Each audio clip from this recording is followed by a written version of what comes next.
But hey, we're glad you're with us today, whether you're in Venue 2 or Muscatine or online with us. We're in a series we started last weekend that we're calling the spiritual habits of happy people. And we're going verse by verse through the book of Philippians, which is the most positive, the happiest book in the New Testament. Now, last week we learned that happiness is a choice.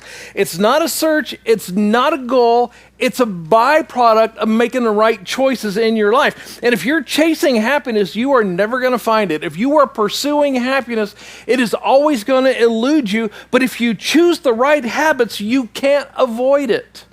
And that's the kind of stuff we're going to look at. So let's start today. I want to tell you, as we get started, let's talk about 4 common barriers to happiness, all right? 4 common barriers to happiness.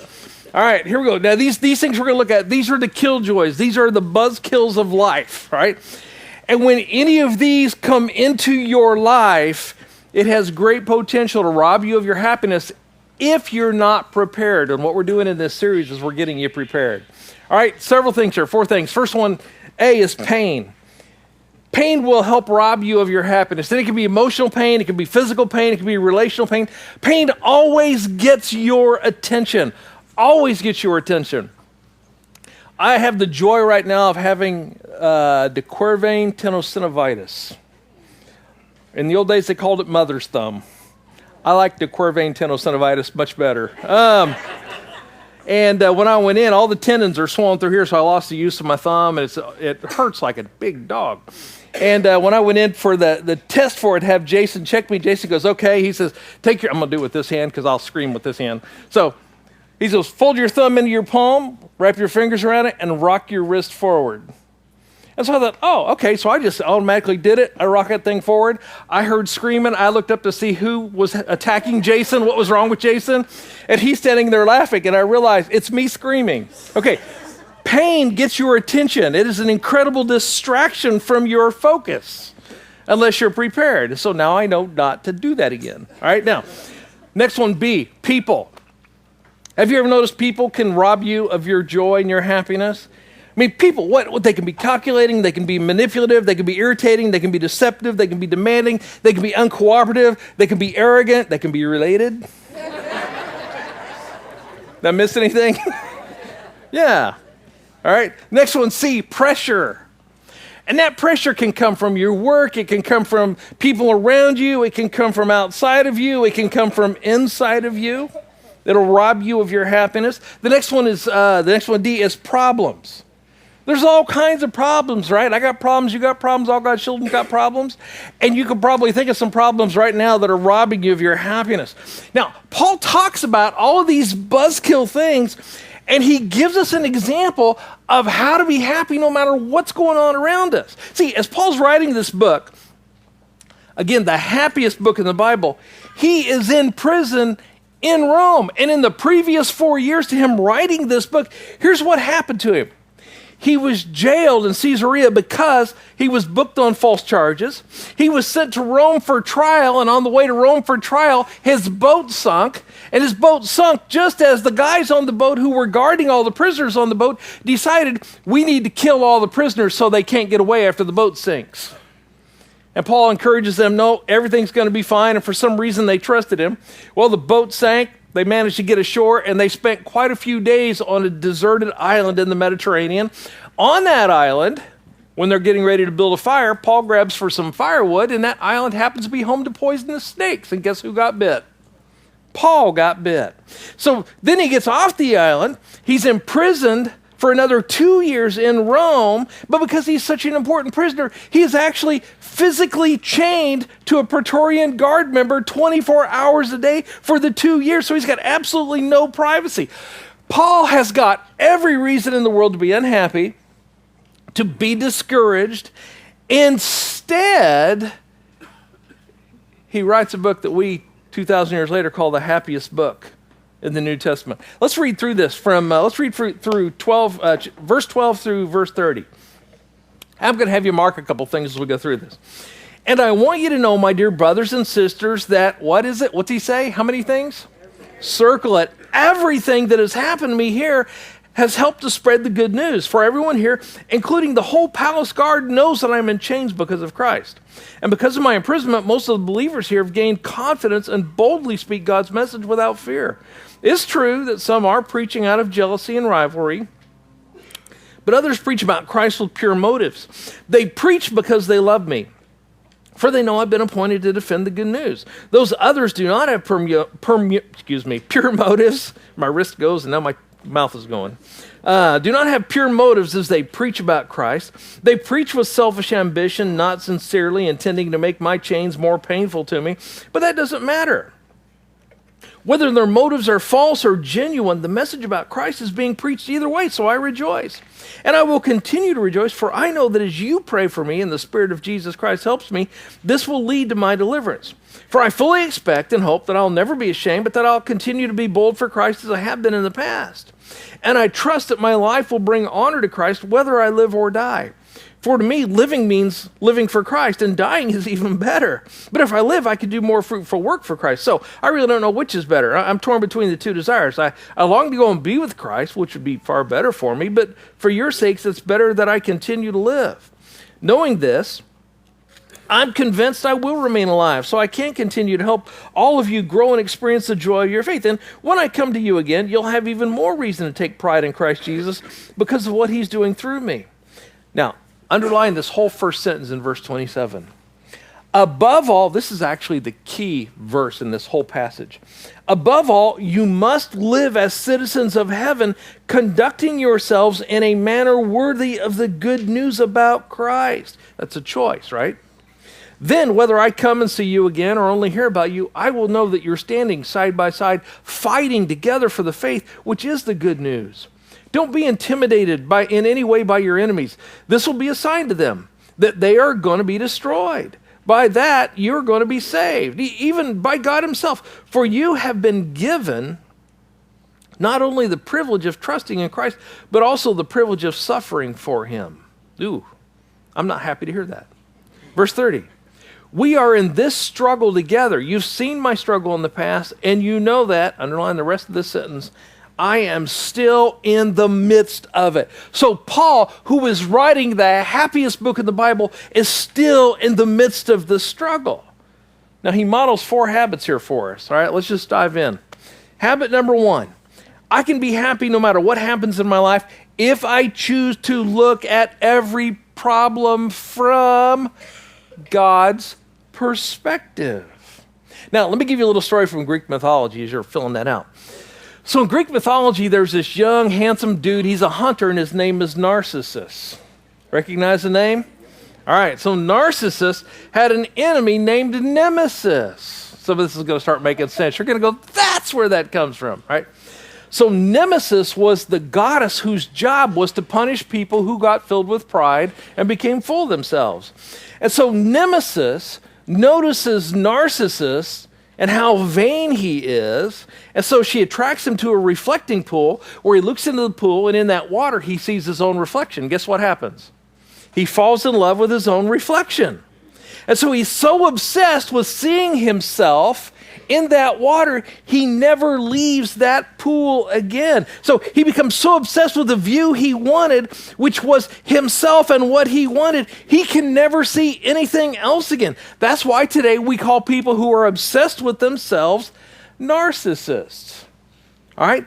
The only perspective a narcissist cares about is the one that makes them look good and feel good about themselves. Unhappy people are like narcissists. They can only see the world from their perspective. They can't see anything but themselves and what they want.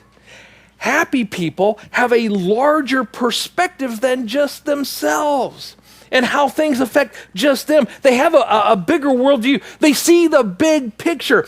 And listen, when I don't see the big picture, when I don't see things from God's point of view looking down, guess what happens? I get discouraged. I get frustrated. I get unhappy because I'm only focused on what affects guess who? Me. That's it. The reason we get unhappy is because we don't see things from God's perspective. Now, when I see something from God's perspective, what I see that God is working things out. So God, in his sovereignty, takes even the mistakes that I freely choose to make, and he folds them into his plan to accomplish his mission. Did he cause me to sin? No. Did he set me up to sin? No. Who got me into sin? Not even Satan didn't get me into sin. I do enough of it myself. Satan doesn't have to worry that much, right? Yeah. God takes my sins. God takes my faults. He even takes the evil that other people choose to do to me, and he fits them into the plan for me. He does the same for you. And so Paul knows this. Look at verse 12. And I want you to know, my dear brothers and sisters, that, let's circle that word, everything again, everything that has happened to me here has helped to spread the good news. Now let's talk about God's perspective for Paul, of what Paul was going through. All right? Here's the first thing. A, God's perspective, prison was better. Prison was the better choice. See, Paul's dream was to go to Rome and share Christ. That's what he wanted to do. Rome was their version of, kind of the combined version of Washington, D.C. and New York City together. And so Paul wants to get there, and I'm sure if Paul would have thought of this, if Paul would have had the money available, Paul would have gone, he would have rented the Colosseum, he would have put big banners around, and would have had a giant crusade to share the gospel with everybody, and then Billy Graham later on would have just been a copycat. I mean, I'm sure Paul wanted to do that. Paul wanted to go in there, but God says to Paul, Paul, you are not going to go in there as a maximum personality with a big entourage. He says you're going to go in there as a maximum security prisoner, and your entourage are going to be jailers, elite special forces troops assigned to guarding to you. I'm not going to put you in the palace of Caesar. I'm going to put you in his basement, in the dungeon. Now, Nero, by the way, you've heard about, Nero burned down Rome. Nero was a bad guy. Nero was a nutcase extraordinaire, right? Nero didn't just burn down Rome. Nero had serious mommy issues. And he tried to have her killed once. Okay, he had her on a boat, and they put big weights up above her cabin in the boat, and he had them pushed over onto her cabin. Well, they didn't kill her. She was fine. So he did it. He tried a couple other things. They didn't work. So finally, Nero got so frustrated, he told two of his guards, he says, go find mom, kill her, bring me her ovaries on a plate to show me she's dead. That's the kind of guy he was. This is a bad dude, all right? So Paul is a prisoner of Nero. And as a royal prisoner, and because of his level of importance, he is physically chained to Praetorian guards. That's kind of their cross between elite jailers at a maximum security place, a supermax, and then SEALs and Delta Force. All right, these guys, there's nobody more capable of killing people than these guys. He is chained to those guys 24 hours a day. So he actually gets to talk to people he would have never otherwise gotten to talk to. He's chained 24 hours a day. A new guard was assigned to him every 4 hours to avoid guards becoming attached, pun intended, to him emotionally. And it's like this for 2 years. I mean, do the math.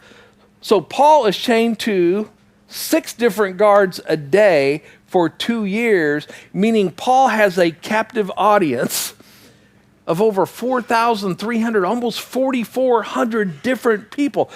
Tell me, who really was being held prisoner?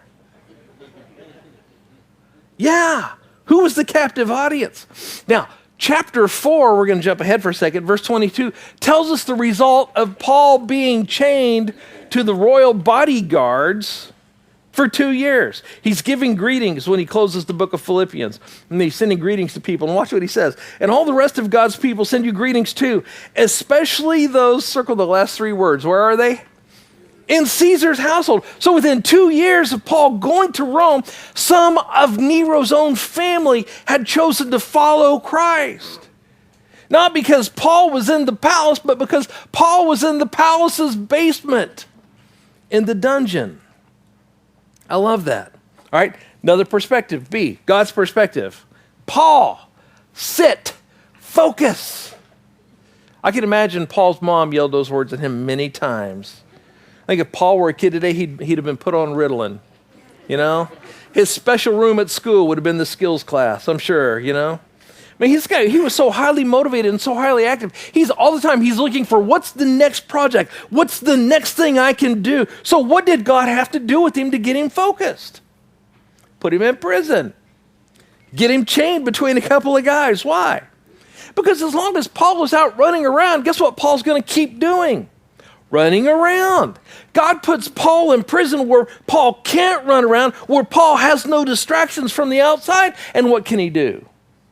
He writes a letter to the church in Rome. He writes 2 letters to the church in Corinth. He writes 2 letters to the church in Thessalonica, right? He writes a letter to the church in Galatia, to one in Ephesus, to the Philippians, to one in Colossae. He writes 2 letters to Timothy. He writes 1/3 of the New Testament because God made him sit down and chained him to a place where he could write. Now, you say, there's so many things I want to do for God, but I just don't have time. I just have such a big problem facing me. You have a bigger problem than being chained between a couple of husky bodyguards? You have a bigger problem being chained in a dark dungeon when you have bad eyesight? Think of the biggest problem right now confronting you in your life. What's the biggest problem you got right now? Now, bow your heads. Let's do something real quick here. I want you to say these words to God in your heart right now. Pray to him right now. Just say, God, help me to see this problem from your perspective. Help me to see my biggest challenge with eyes of faith. Father, help me to see what you want me to do with this. Amen. Now, anytime you have a problem and it starts getting you down, you start being unhappy, you need to do what Paul did. You need to see it from God's point of view. You got to ask yourself, what's God doing here in my life? What's the bigger picture? What's the bigger perspective? And then you face the problem with faith. All right, next perspective. See, God's perspective. When you face the problem in faith, number one, it's a testimony to unbelievers. It's a testimony to unbelievers. Look at verse 13. For everyone here, including the whole palace guard, knows that I am in chains. Why? Underline that. Because of Christ. Everybody knows the only reason I'm here is because of Christ. Number two, it's an encouragement to believers. It's an encouragement to believers. Verse 14. And because of my imprisonment, underline that, because of my imprisonment, most of the believers have, here you go, underline these 2 words, gained confidence. Why? Because of my imprisonment. Question, have you ever considered this possibility? That God might want to use a problem you are going through right now to strengthen the people around you? You ever think of that? The problem you have may not be your problem. It may be for their benefit, but God has trusted you with the problem to be a witness and to be an encouragement. Now, does God cause the problem? Remember the story of Job? Remember all the stuff Job went through? Anybody identify with Job? Anybody compete with him yet?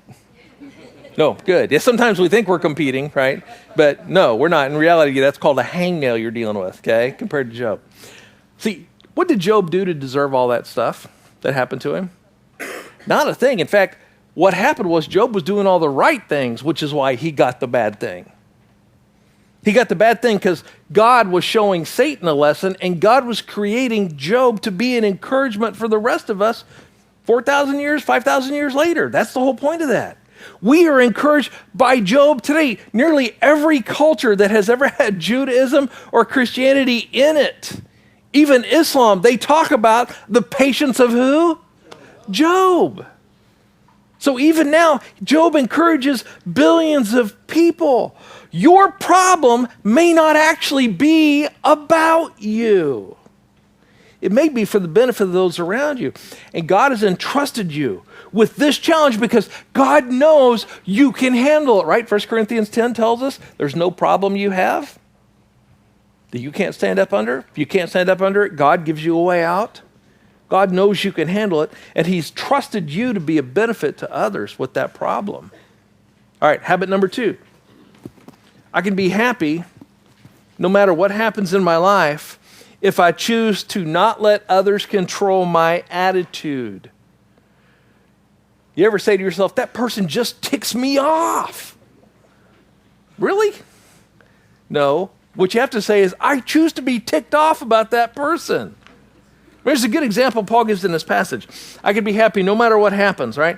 So Paul's whole life is focused on getting out the gospel. Well, now there's a bunch of people coming along who hate Paul, who are trying to use the fact that Paul's in jail. In fact, Paul's in jail because of Christ, but there are actually people outside who claim to be pastors, who claim to be Christians that are saying, oh, if Paul was doing the right thing, he wouldn't be in jail. So clearly, God does not like what Paul's doing because God put Paul in jail. All right, look at verse 15. It's true that some are preaching out of jealousy and rivalry, but others preach about Christ with pure motives. They preach because they love me, for they know I've been appointed to defend the gospel, the good news.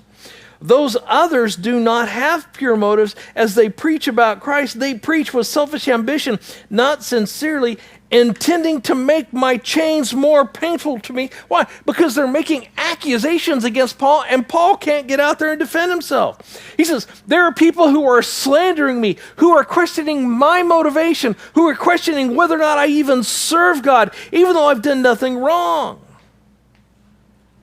You know, would you agree that there are a few things that can rob you of happiness faster than being criticized by your friends? You know, your enemies can criticize you, and what do you do when they criticize you?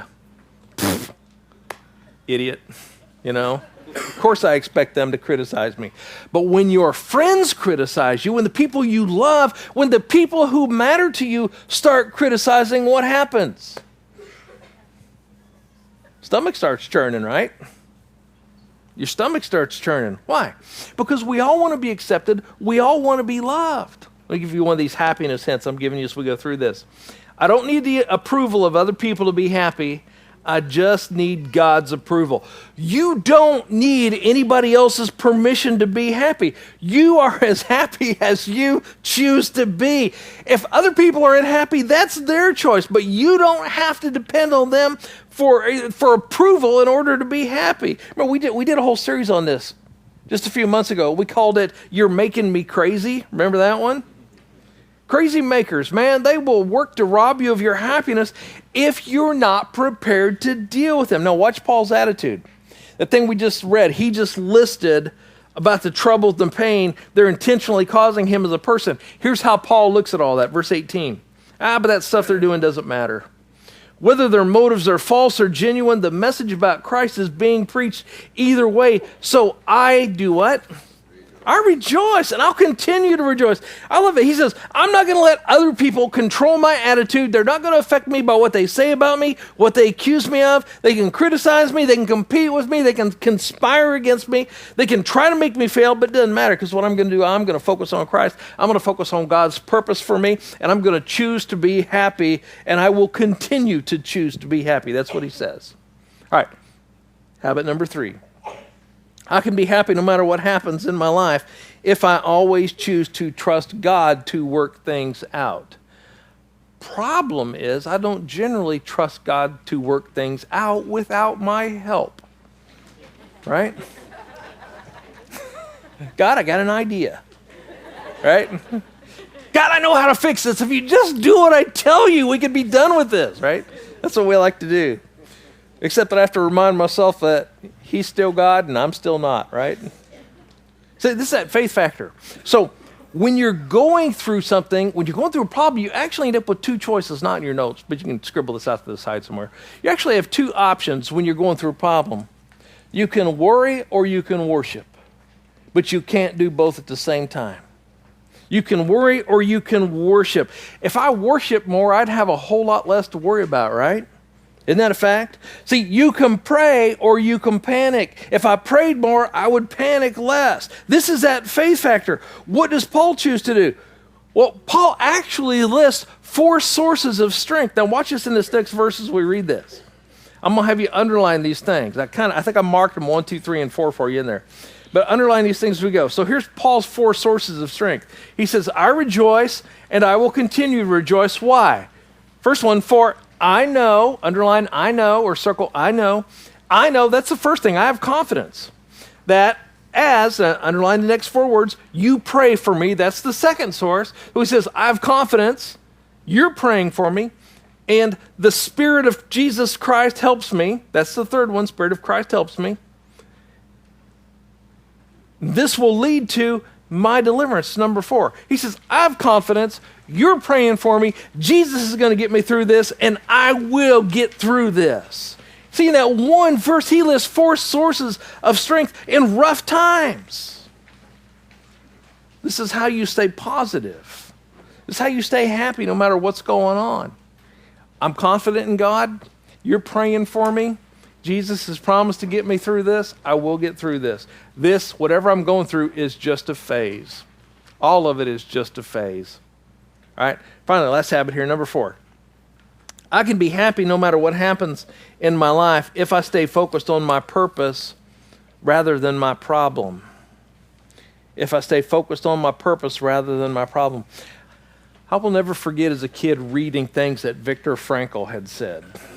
Viktor Frankl was a Jewish psychiatrist. He was taken by the Nazis to the concentration camps, to the death camps associated with Dachau and Auschwitz.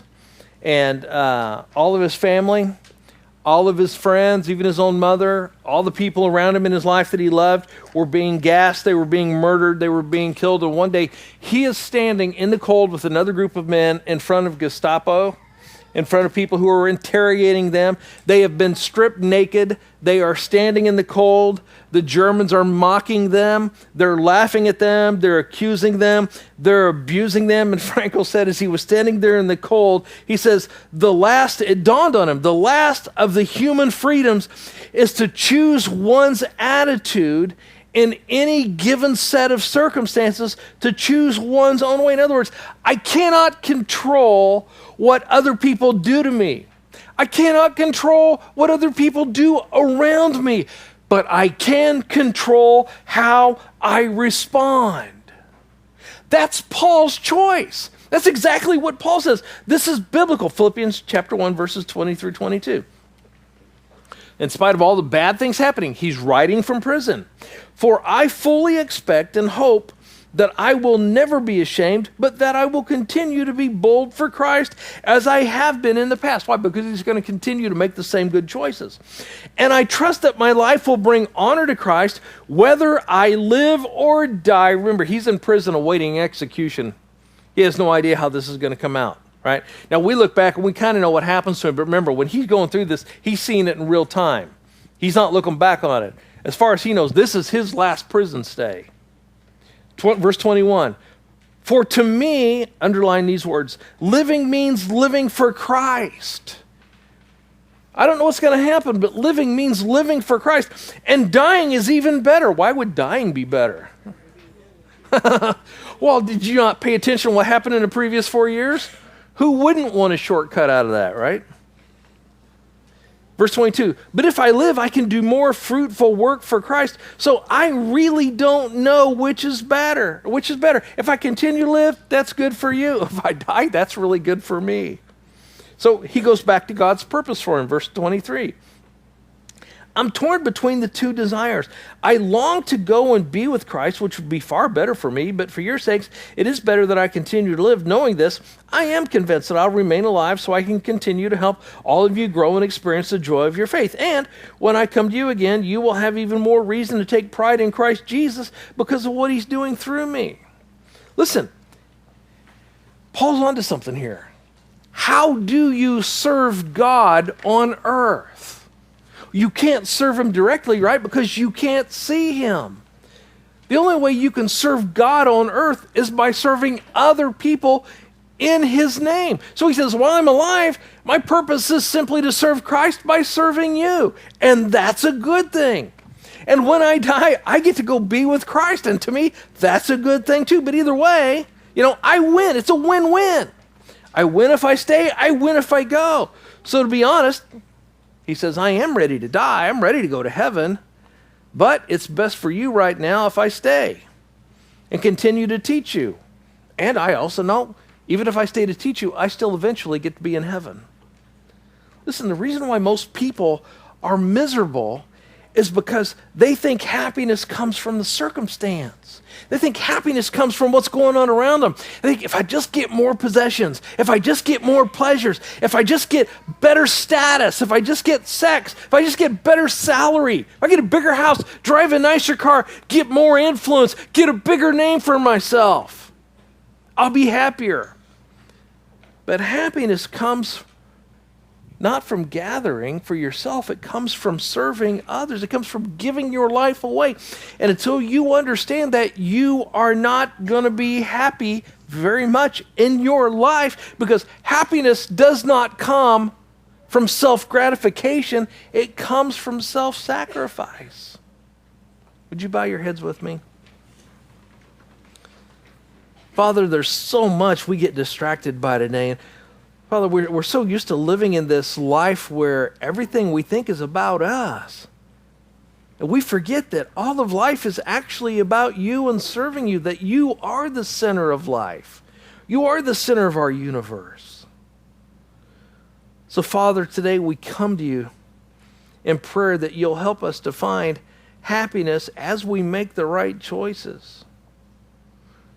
Now, I'm going to pray. I'm going to kind of give you a model, and you can put this in your own words in your heart. Nothing magical about it. But I want to encourage you to pray something like this. You can say, Father, you know how often I let circumstances determine my happiness. You know how often I allow people and the things around me to rob my happiness. So starting today, I want to practice the 4 secrets that Paul modeled. Help me to look at every problem in my life from your perspective. Help me to remember that it's not all about me. Help me to handle problems in a way that is a witness to non-believers and an encouragement to believers. Help me to remember that what others say and do does not control my happiness unless I allow it to. Help me to trust you to work out everything for good in my life. Help me to stay focused on your purpose for me rather than my problems. I want to use the rest of my life to serve you by serving others. May I have a purpose for living and for dying. May my purpose for living be to serve you by serving others. And then I do long to be with you in heaven for eternity. From this day forward, from this day on, help me to focus and remember that for me to live is to serve Christ. And it's in His name I pray. Amen.